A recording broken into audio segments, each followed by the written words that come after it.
Қайырлы күн достар, менің арнама қош келіпсіздер. Сіздермен Толқын.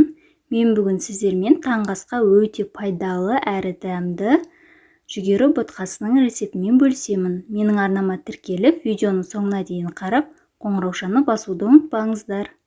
Ең алдымен қайнап тұрған суымызға жүгері жармасын саламыз. Жүгеріні жақсылап крахмалы кеткенше 3-4 рет жуып алу керек. Жақсылап араластырып, суды өзіне сіңіріп алғанша қайнатамыз.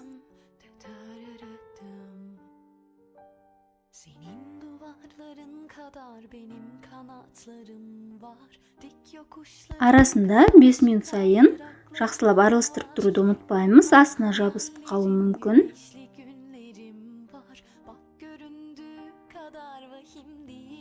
Жүгері судың барлығын өзінің бойына сіңіріп, осылай қоюланғаннан кейін үстінен ыстық сүтімізді құямыз, жақсылап араластырамыз және кішкене мөлшерде сары май және қалауыңыз бойынша 1,5-2 қасықтай қант салып жақсылап араластырамыз.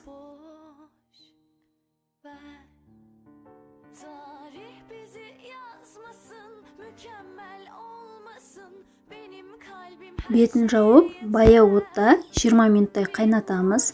Әр 5 минут сайын қақпағын ашып, осылай қозғап тұруды ұмытпаймыз.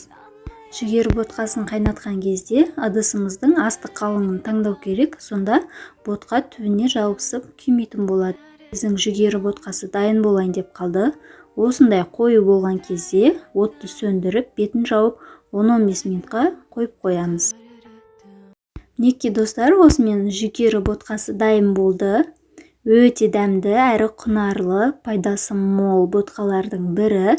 Таңғы асқа дайындап көріңіздер. Егер менің рецептім пайдалы болса, менің арнама тіркеліп, лүпіл басып пікір қалдыруды ұмытпаңыздар.